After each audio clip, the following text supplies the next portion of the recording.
I talked with one player who was not a big fan of the American system for his own playing time and his role on the team, but he realized if the team was going to win gold at the Olympics, that was the way to do it because it accentuated the strengths of the team. And so that player had to put his own individual goal beneath the team goal. Technology is transforming how we think, how we lead, and how we win. From Intervision, this is Status Go, the show helping IT leaders move beyond the status quo, master their craft, and propel their IT vision. Welcome back to Status Go. I'm your host, Jeff Tunn. If you are listening to this podcast, chances are you are interested in growing as a leader. As a technology professional, you are interested in driving change. You have an innate curiosity and you love to solve problems. Those traits not only make you a great technologist, they provide a great foundation for leadership. There are a couple of things about leadership that can feed the soul of a technology pro. First of all, there's always more to learn. It doesn't matter if you have recently assumed the mantle of leadership or you've been doing it for decades. Secondly, there are lessons in leadership everywhere you look. Today on Status Go, we're going to look for leadership lessons in volleyball. Yes, volleyball. Specifically, we're going to talk about the brand new book, If Gold Is Our Destiny. It's the story of the 1984 gold medal winning men's Olympic volleyball team. Our guest is author Sean Murray. Sean is the founder and CEO of Real Time Performance, a leadership development organization based in Seattle. He was on Status Go a couple of years ago talking about leadership in the midst of the pandemic. Welcome back to the show, Sean. Jeff, it's great to be here. Thanks for having me back. I am really excited to talk about your book, Sean. I had the privilege of reading an advanced copy of it, as you know, but for our listeners' sake, and really enjoyed it because the story of the 1984 men's Olympic team is one I remember from when I was a kid. I followed that team and loved volleyball, and it was just a great story made up of personalities that were larger than life, if you will. So I know that as you wrote this book, it's part sports story and part leadership book. So let's start with the sports story part. Tell us about the run up to the 1984 Olympics. Sure, Jeff. Yeah, this is really a fascinating team for those who aren't familiar with it. It's important to note that USA Volleyball in the 70s and the early 80s was not a successful program. What was going on in that era, actually, the United States had good talent. I would say maybe not the best talent, but quite elite when it came to talent because the sport was very popular in Southern California. There were a lot of players coming up playing on the beaches, and there was college programs that had developed to that point, UCLA, USC. But what was going on was the national team would hold tryouts every year and select the all-stars, the best players, and they'd throw them together for a couple weeks of practice, maybe 4 to 6 weeks, and then they would fly off to Europe and play in these tournaments. And probably not a big surprise to a lot of your listeners, those of you in technology, and what it's like when you throw teams together. It doesn't always work, especially with these really highly skilled, I might even say big egos, and all of a sudden they're trying to play in a team together. And volleyball is very much a team sport. There are people that claim it is the most team-oriented sport out there. And I don't want to get into that argument. People will bring up soccer and other things, but let's face it, you've played it. We've probably all played it in the backyard somewhere. And there's no one-on-one in volleyball. It's not like you can give the ball to LeBron James or Michael Jordan and they can sort of take over and win the game. You've got to pass back and forth and volley and work together, and you rotate. And so it's a very team-oriented sport. And what was going on in the 70s was the United States program was just, as one coach told me, mirrored in mediocrity. We were getting our butts handed to us. That's what was happening. That's a very nice way to put it. Yeah, one World Championships, the United States finished 18th, and there's 24 teams again invited, and they were 2 spots below Mongolia, a country with 2 million people. And here we were at the time with over 200 million. So something was wrong. And this is a sport invented in the United States. So there was some pride on the line. But, a new coach came along, Doug Beal. He was a former player. He became the coach in the late 70s. And a new generation came along, a golden generation of really talented players. Your listeners might have heard of or remember Karch Kiraly. He's probably the most famous volleyball player in the United States and even in the world. He was voted the player of the century at the end of the 20th century. And he's the only player who's won a gold in both indoor and on beach volleyball. And he recently coached the women's team to gold last summer at the Olympics in Tokyo. So Karch was just an amazing talent, and he was the youngest player on that team. And so he was coming up along with some of his colleagues, Dusty Dvorak, Pat Powers, to name a few people, Steve Timmons, Chris Marlowe.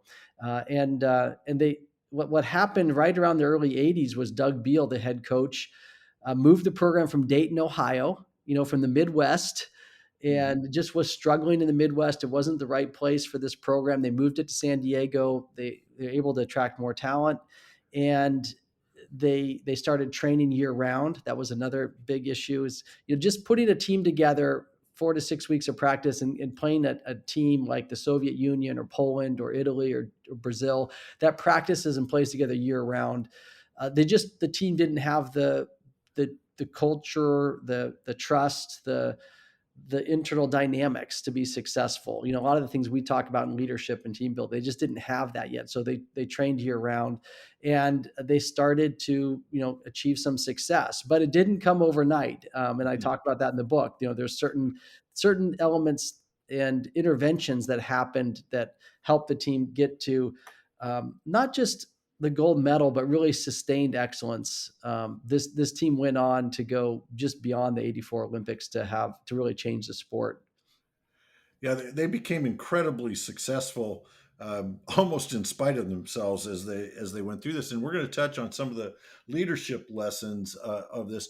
But before we do, Sean, I think it's important for our audience to know this. You have a personal connection to this story. What's your personal connection to the 1984 gold medal men's volleyball team? Well, the short answer is my father, but he was not a player on the team. No one would have mistaken him for an Olympic athlete. He was a great guy, but he was 5'11" and couldn't jump that high. So that was not his gifts were not in the physical area. He was the team psychologist, one of 2 team psychologists that worked with Doug Beal, the head coach, and the players. And so his job was to work on the team dynamics, to work on the intangibles, how the team worked together, how they set goals, how they were motivated, how they reacted in matches when things weren't going their way. We talk a lot about sports psychologists for, say marathoners or tennis professionals and so forth. And a lot of that, those interventions go into mindset and your motivation. And so it was the same thing, but my father, Don Murray, and his partner, Chuck Johnson, were working with the team as a whole to try to help them take their mental game and also how they treat each other, how they work together, how they communicate, all of those issues, and kind of take it to the next level. Because at that level of volleyball or in any sport or business, you've got great talent. At Amazon, they've got great talent. At Google, they've got great talent. At Facebook, there's incredible technical talent. It's about how you work together, how you innovate, right? How you drive innovation and collaborate. And so that's the same thing with this volleyball team. They had great talent, but so did the Soviet Union, so did Poland, so did Brazil. So the X factor at that level, I truly believe, is not the talent, it's how they work together. And so that's what my father did. And so I was actually at the Olympics in '84. I was 13 years old. I like to say I really looked up to these guys because I literally did. I was about 4'5" and they were 6'5", but yeah. So that's why one reason why I wanted to write this book was the personal connection to the team. Yeah. So when you set out to write this book, did you know you were writing a leadership book, or were you just writing a sports story? What was that thought process? Well, I wanted to write a book about leadership and team building. That was my first goal. I didn't really know what I wanted to write. I wanted to write about a real team or a real story. I didn't want to write a book that's just Sean Murray's, 7 principles to leadership success Mhm. because um, I'm not sure I had anything unique to bring to that table. I mean, there's already so many books written about leadership, but probably more importantly, I just firmly believe people learn through stories. Human Mhm. memory is story based, and stories provide that emotional hook that prompts us to remember. And I have learned tremendously about leadership by reading biographies, by reading about other teams. I had recently read the book Boys in the Boat, which is a Right. book about another American underdog Olympic team. It happened to be a rowing team, a crew team from the 1936 Olympics. It was a very inspiring book. And I finished the book and I thought, I'd like to write a book about a team or a leadership in Mhm. general. And I started thinking about what I could write about. I thought about Lewis and Clark, a Yep. subject you and I have a mutual background in.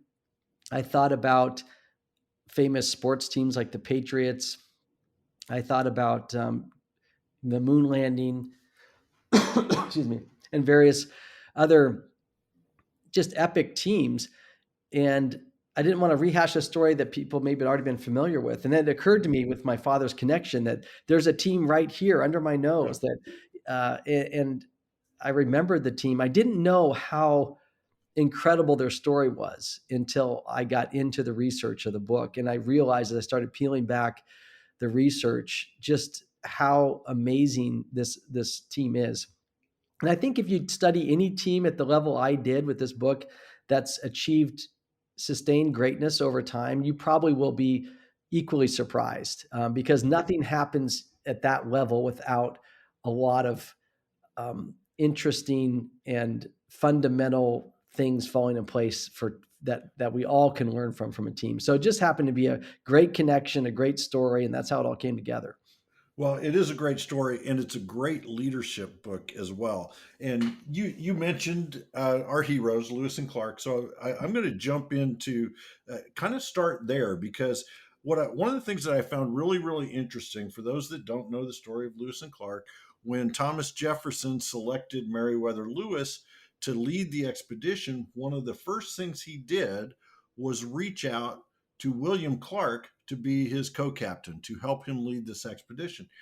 And here in this story, we find the same dynamic going on. Doug Beal is named as the head coach of the men's volleyball team, and he reaches out and talk to us about who he reached out to, why he reached out to him, and why that was such an important part of forming this team. Yeah, well, it's kind of important to note that Doug Beal's style at that time, and which you might consider, he was from the Midwest. He was more strict, very disciplined. A lot of these players were from the beaches of California, a little bit more carefree, like to go surfing in between their beach workouts and before they came into the gym to work with Doug on the indoor team. And so, Doug had a very demanding style. He set high expectations of his players and he kept an emotional distance from them because he knew he would have to make some very difficult decisions as we got closer to the Olympics around who was going to be on the team and who was going to get cut. So he had a lot of strengths, but he recognized that one area that he really needed some help in was developing the more personal relationships with the players. And he had, as I mentioned, was the coach in Dayton, Ohio before he moved the program to San Diego. And in Dayton, he didn't have an assistant coach. He didn't have the resources to hire one. So when he did move the program to San Diego in 1981, 3 years before the Olympics, he had the resources and he reached out to a friend of his who complimented him in a very important way. this friend his name is Bill Neville, and Bill is just the consummate relationship coach. He's someone who the players developed very close relationships over time. He understood the players psychologically. He understood their tendencies as a player. He worked with them personally, and he was highly motivating. He was someone that the players loved to play for and play their best for. And so it was just a great combination. Doug was a real strategic thinker, great planner, had a lot of vision, set the stage and the plan. And then he brought in Bill Neville, who just complimented him tremendously on building the culture and building the rapport and building relationships and the trust. And so together they were way stronger as a team. They both went on to coach the national team as head coaches without the other one there, and neither had the success that they had when they were together.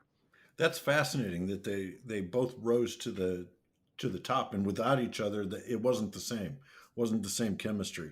I love that concept in the EOS books, the Entrepreneur Operating System. They talk about visionary and integrator as two of the leading roles that you need in an organization. And as I was reading that book, those were the things that were popping in my head is, Beal was a great visionary at this point and an integrator over here, and Neville was a great integrator over here and a visionary over here. They kind of sometimes swapped roles, but it was definitely obvious that Neville was the relationship guy with these players. So you mentioned Outward Bound.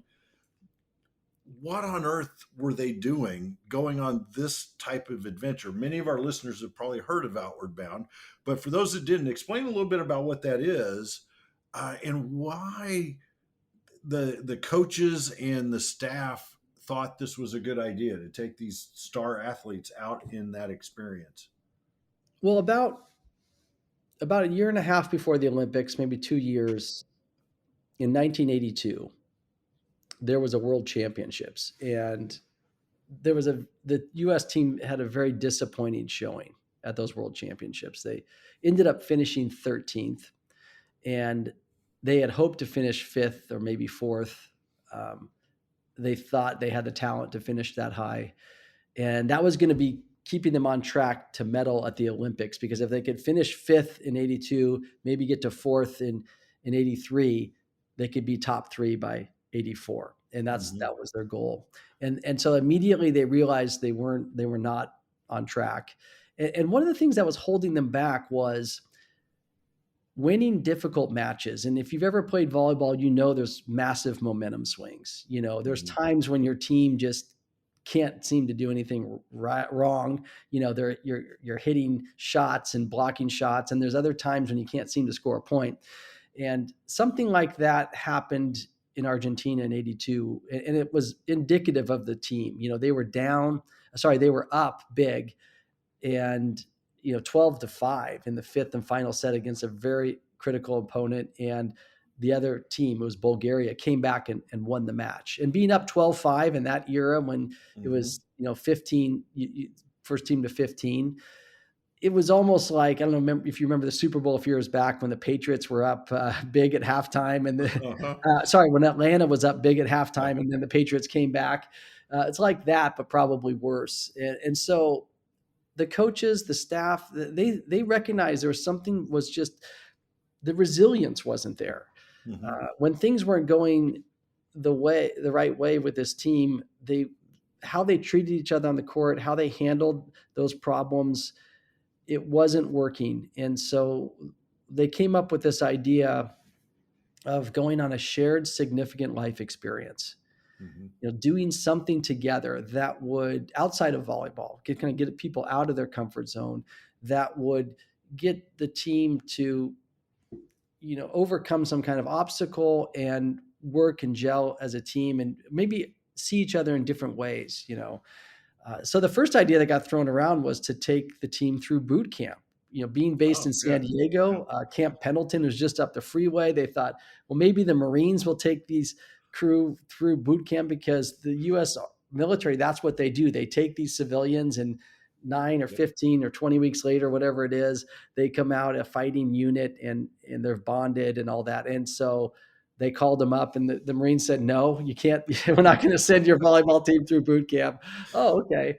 So Bill Neville had a connection with Outward Bound. He'd had some experience with it. And Outward Bound is an organization that takes groups out into the wilderness through experiences to develop people individually and as a team, to grow personally and do some reflection, but also work together as a team. And a lot of the players had never heard of Outward Bound. Some of the coaches hadn't, but they reached out to Outward Bound. Outward Bound designed a course specifically for this team.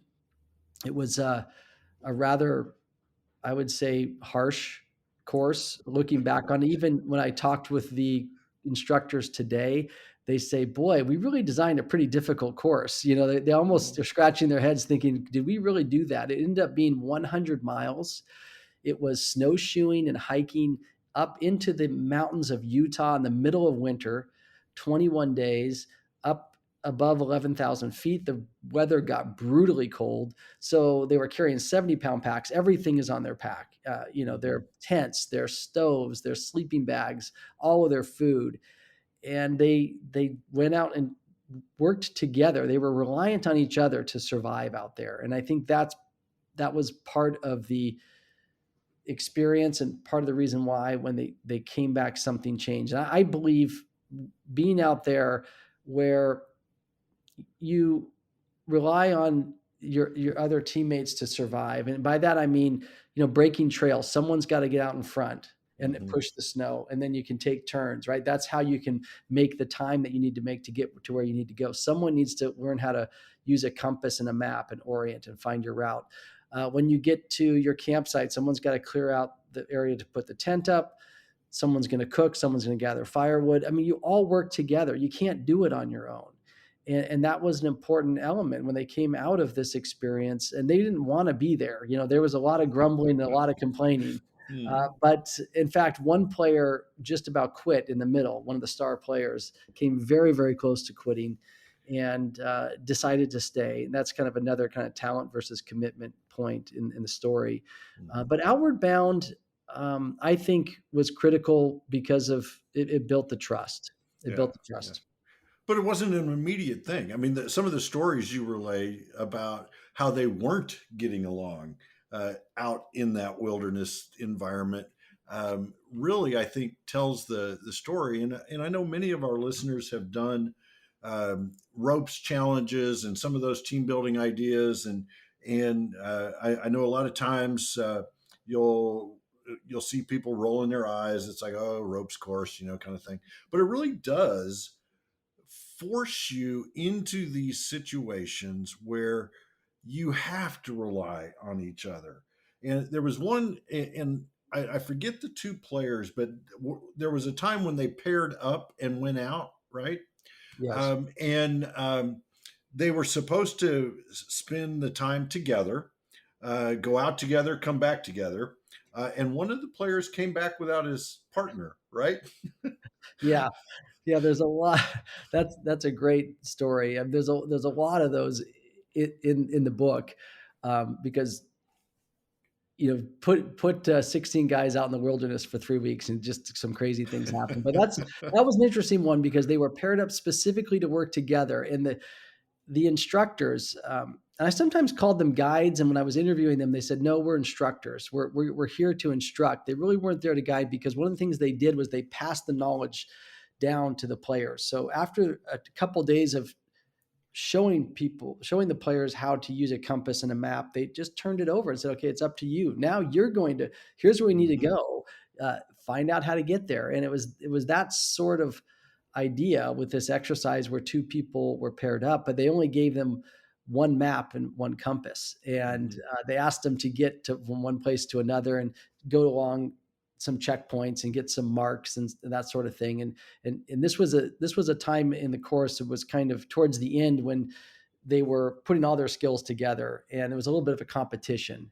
And these two players thought that they could divide and conquer. One guy would go off and grab a few of these marks, and another guy would go off, and then they'd rendezvous at this point, and then they would win. Mhm. And unfortunately, one person took the map, one person took the compass. I don't know how much you know about orienteering, but You either need one. you need both. Yeah, it's kind of hard to use either one with just one. And one player ended up getting lost, and they had, instead of winning, he was 2-3 hours late, and they had to go out and find him. And they used that. Every night they'd sit around the campfire and they'd talk about what happened. And that was a great example of, okay, this was designed to work together as a team. And what Mhm. happens when you go solo? And then what's going to happen if we try to go solo at the Olympics? We got to work together. How are we going to do that? And that's what the instructors did each night in the campfire. And you're right. They did not get along at the beginning of this trip and even throughout, but towards the end, there was one player in particular, Chris Marlowe, who was very inspirational. He's the oldest player. He's the most mature.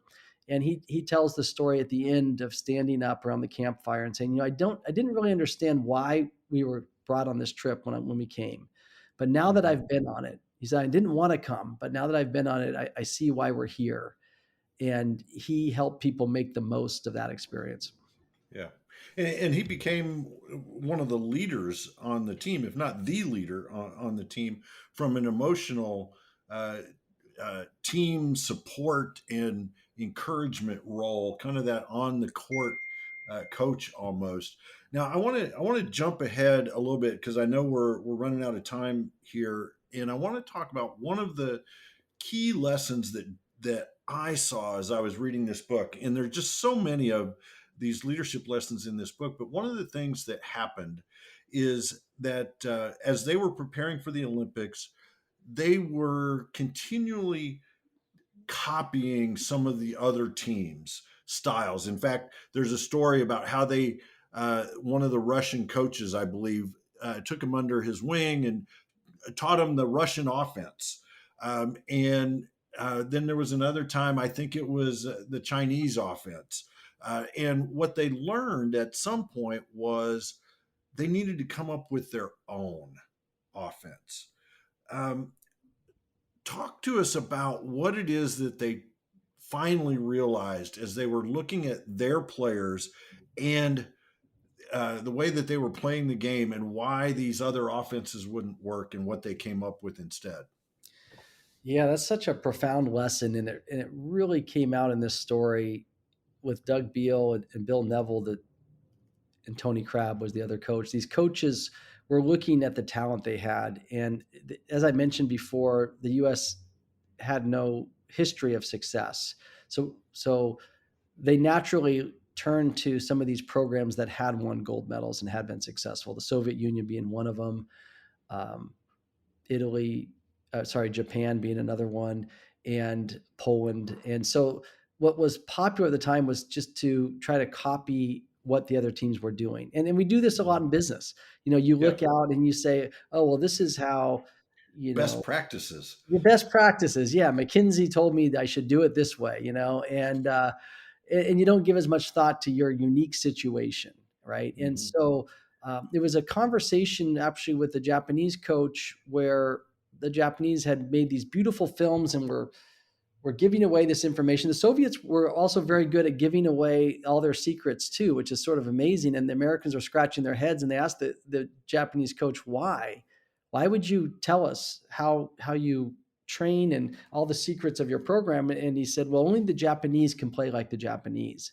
And he made the analogy to a Xerox copy. You make a copy and it degrades the next generation. And then Mm-hmm. you make a copy of that copy and it's even further degraded, right? And so on and so forth.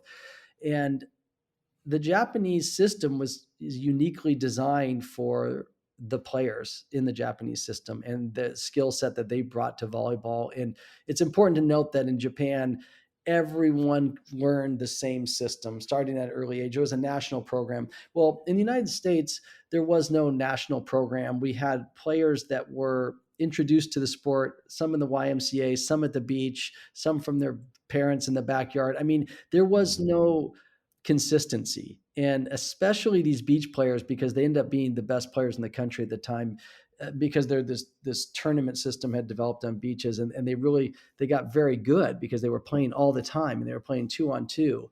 So they were incredibly talented, but they were very unique. Some guys jumped off their left foot, some jumped off their right foot, some had certain swing techniques, with hitting the ball and coming at it from the outside hitter. And they loved to call their own plays, because on the Mhm. beach there were no coaches, and they would just get together and call plays with one another and work. There was a lot of creativity, a lot of audibles, all of this. So they looked at these players, and in the US, the players were very agile, very quick. They weren't big and tall like the Soviet team. And so the Americans said, we got to find a system that is going to uniquely bring out our strengths. Mhm. And that is such an important lesson when you think about your teams and business. And yeah, McKinsey might do it one way or their best practices, but what does your team uniquely bring? Yeah. What skill set do you have? And maybe it's something within your culture, within the mission of your organization that you can draw on. And for these coaches, it was drawing on the roots of the players and that had come from the beach and trying to incorporate more of that creativity and ingenuity. And just to kind of put it in layman's terms, what they ended up developing was a system that first of all, there was a lot more movement than anyone had Mhm. ever seen before. They called it the swing offense, and there was people moving from one side of the court to the other, which created a lot of deception, which was very, very important to creating open lanes so there weren't blockers, so that they Mhm. could hit the ball and have a free hit. And they also called their own play. So the setter had always called the play in volleyball at that time, and still does. But what they added was the hitter could sort of call an audible. So the Mhm. setter would call a play. The setter is the person who kind of flicks the ball high up in the air, usually the second hit, and right before the spike, bump Yep. set spike. And the setter would call a play, but then as this right before the setter would set, the hitter would call out their variation of that play. The hitter might say red or stunt or pipe, and all these things had different meanings of where they were going to come, and so that took obviously a high level coordination, a Yeah. lot of intelligence, a lot of time working together. It never been tried before, and Doug Beal said something really important. He said, we weren't afraid to look foolish.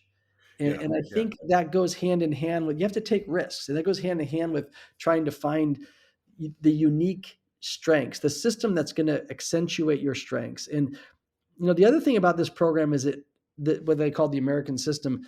Some players ended up having a bigger role because of the American system. Some players had a smaller role. Just depended on what you brought to the table as far as your skill set. And again, players had to come to terms with that. Mhm. I talked with one player who was not a big fan of the American system for his own playing time and his role on the team, but he realized that the team was going to win gold at Mhm. the Olympics, that was the way to do it because it accentuated the strengths of the team. And so that player had to put his own individual goal beneath the team goal. And that you have to, to do that, you need trust, you need Yep. relate, all these things, a good, healthy environment. You have to understand your role. And that's just another great lesson for becoming a great team. That almost always has to happen somewhere on the line if you're going to achieve greatness. It's the vision of the team over the vision of the individual.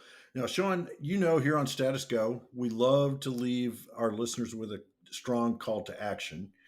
My call to action for our listeners is to buy this book, If Gold Is Our Destiny, because it is a tremendous book. But Sean, what are one or two things that our listeners should do today? Kind of those lessons from this story. What should they do today because they listened to our conversation? Well, I'm a true believer in this idea of the shared significant life experience, and I don't expect you to go sign your team up for Outward Bound. That's probably not going to happen, and it's even a little harder these days to gather on a Friday at happy hour or some of these other Hmm. things that Hmm. people like to do.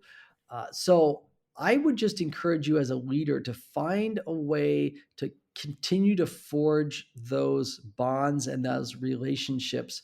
And it could be inviting people to share a little bit about stories from their past where they've overcome challenges, inviting people to share experiences where they've been on high performing teams before and what were those elements, and talk about that as a team. Talk about how you want to work together as a team and understand one another in a deeper way. I like to ask people on my team on a Monday morning, how was your weekend? What happened? Be curious. Don't just, I know we're all busy, but take an interest in what's going on in people's lives and understand what's happening so that you can relate to people on a deeper level, so you can have those kinds of, ties and relationships that are going to help you as a team. So that would be one big one, is to really spend some time on how you work together as a team. And that really starts with developing the relationships and the trust.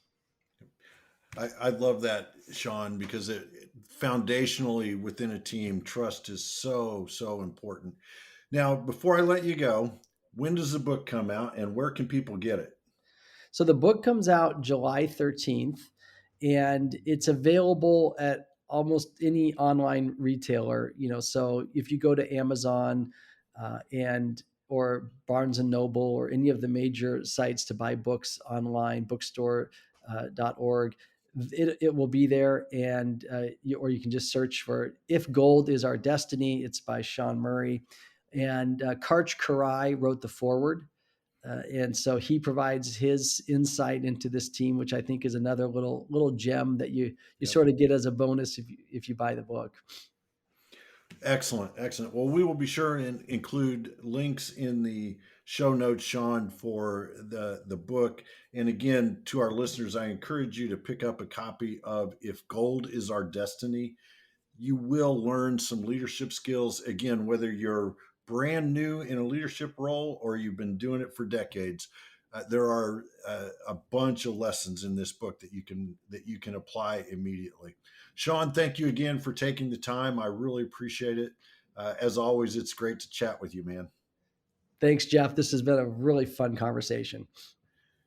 To our listeners, if you have a question or want to learn more, be sure to visit intervision.com.